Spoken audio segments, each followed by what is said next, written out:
အခုပေါ့နော်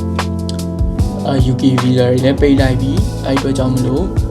အကုန်လုံးက second option တစ်ခုအနေနဲ့ကနေဒါကိုစဉ်းစားလာကြရပေါ့နော်အဲ့မှာကျွန်တော်ပါသွားပြီးတော့မှတွေ့လဲဆိုတော့အကြောင်းသားတော်တော်များများကအကုန်လုံး top up ရှိတဲ့လူရရှိတယ်တချို့ကျော်လည်းညီလေးတွေညီမလေးကျော်တော့ကြီးကြီးရှိတယ် IELTS ပြီးတာရယ်စသဖြင့်ပေါ့နော်အဲ့မှာကျွန်တော်ဘာသာတွေ့လဲဆိုတော့ကနေဒါပဲပြောင်းမယ်ကနေဒါပဲဒရိုက်လာမယ်ဆိုလို့ရှိရင်ပေါ့နော်ဒါကျွန်တော်တွေ့ခဲ့ experience အရာကိုကျွန်တော်ပြန်ပြောပြမှာဗျာဒါဆိုတော့ရောက်ပြီးသွားလို့ရှိရင်ရောက်ပြီးချင်းပေါ့ကျွန်တော်တို့ကနည်းနည်းတိုင်ပဲလူကန်လည်းပဲအဲ့လောက်ကြီးမရှိဘူးဗျာကျွန်တော်အဲ့လိုအကုန်လုံးကကိုချစ်ကိုလည်းနဲ့ပဲအကုန်လုံးလုပ်ရတာဗျာလှုပ်ရှားတာဘာညာအကြောင်းဟွာဖြစ်တာအကုန်လုံးကကိုချစ်ကိုလည်းပဲဗျာတကယ်ချင်းတွေတော့ရှိတယ်ဒါပေမဲ့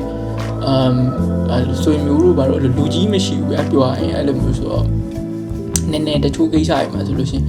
အဲ့လိုကိုထက်ကြီးတဲ့အကိုတွေအမတွေသူတို့တငယ်ချင်းတွေကိုလို့မေးရတယ်ပေါ့အဲ့နေရာမှာကျွန်တော်အခုဆိုလို့ရှိရင်ဘာသာတွေ့လဲဆိုတော့ဟိုတရက်ကအခု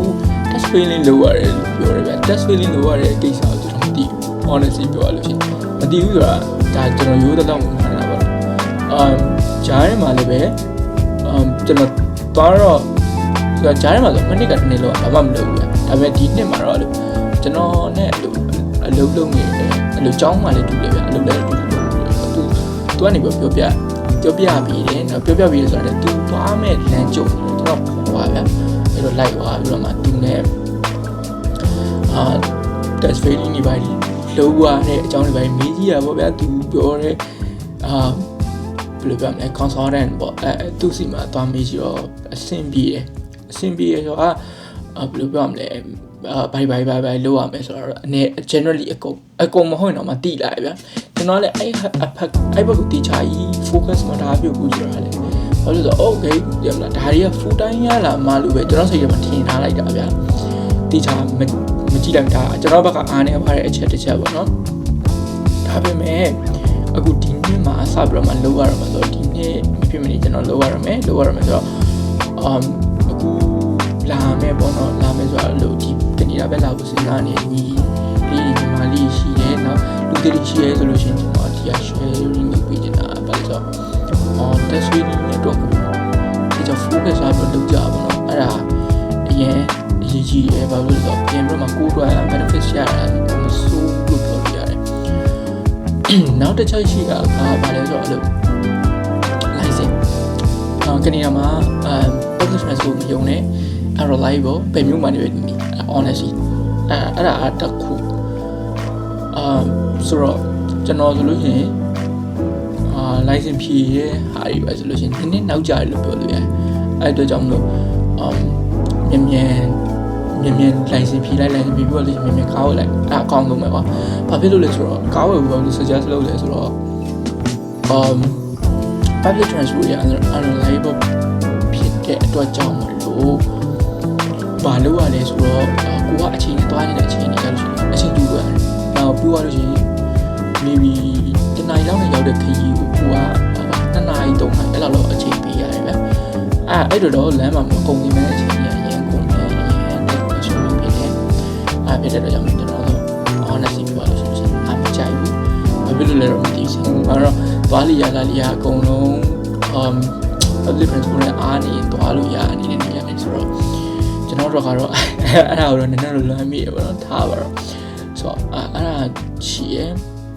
ကားလိုင်းစီဆော့လုပ်ကြပါတော့နောက် test failing ကားလိုင်းစီလုပ်ကြနောက်ပြီးရင်နောက်တစ်ခုကဘာလဲဆိုတော့နောက်တစ်ချက်ဈေးဝယ်အားတို့နောက်ပြီးတဲ့ benefits တွေတို့ဘာလို့သိချကြည့်အဲ့ဒါအကောင်းဆုံးပဲပြီးတာတချို့နေရာတွေမှာဆိုလို့ရှိရင်ဘယ်လိုပြောမလဲကိုယ့်အတွက်ချောင်းနေဗျာပေါ်တာတော့မပေါ်ဘူးဒါပေမဲ့ချောင်းနေကိုယ့်အတွက်ဘယ်လိုပြောပေါ်ချောင်းကောင်းလို့မပြောချင်ဘူးဘာလို့လဲဆိုတော့ဈေးကတော့မပေါ်ဘူးဘာသူတိုင်းတာနဲ့သူကတခုတော့ရှိတယ်ဈေးမပေါ်ဘူးဒါပေမဲ့probably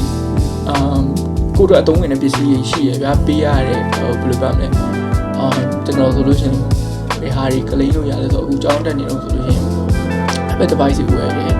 နောက်ပြီးတော့တခြားရတဲ့ benefits တွေအများကြီးပဲဗျာလို့ weekly ပဲဖြစ်ဖြစ်ဘယ်လို တဲ့ဟာတွေအများကြီးပဲကျောင်းကနေပြီးတော့ဟိုထားပါတော့ကျောင်းမှာနှစ်ပတ်တစ်ခါလောက်ဘယ်လိုရှိခါRussian ပေါ့နော်သူတို့ကတော့ sharing လုပ်ပြီးရယ်ဘာတွေပေးလဲဆိုတော့လို့စီတိုဘူးတို့ဘယ်လိုစားတဲ့တချို့ဆိုလို့ရှိရင် veggie ဆိုပါပါတယ်ဗျ veggie မှာဆိုလို့ရှိရင်ဥမာထားပါတော့ငါပြောသည့်တစ်ခိုင်လို့ပါတော့ပါတယ်လည်းပါတယ် maybe တစ်ခါလေးဆိုလို့ရှိရင်ပန်းဒီ3လေးလုံးလောက်ပါတယ်လည်းပါတယ်စီတိုဘူး3လုံး4လုံးလောက်နဲ့ပေါ့နော်အားအကြောင်း sharing လုပ်ပေးရပေါ့အဲ့ဒါတွေကိုလည်းလိုက်ကြည့်ဖို့လိုတယ်တချို့ဟာမှဆိုလို့ရင် food stamp ပေးရလူတွေဆိုလို့ရှိရင် food stamp တွေပါလိုက်ကြည့်food stamp တော့ခေါ်မလားတော့မသိဘူးအဲ့လိုမျိုး food stamp ပေါ့နော် basically အဲ့ဒါဒီဘယ်လိုပြောမလဲခွာeligible ဖြစ်မဖြစ်လိုက်ကြည့်ပေါ့နော်အဲ့ဒါကြီးကိုတော့အကျိုးရှိတယ်ဒါရောက်ပြီးသွားတဲ့လူတွေတော့ပေါ့နော်ဒါရောက်ပြီးသွားတော့ new comer ဒါမဲ့လူတွေတော့ဒီအခုပြပြပြီးလိုက်တဲ့၃ချက်ကအဆင်ပြေမယ်လို့ညွှန်လင့်ရတယ်အဲ့အတွက်ကြောင့်မလို့ကျွန်တော် sharing လုပ်ပြလိုက်တယ်နောက်ပြီးတော့မှဖြစ်ပြီ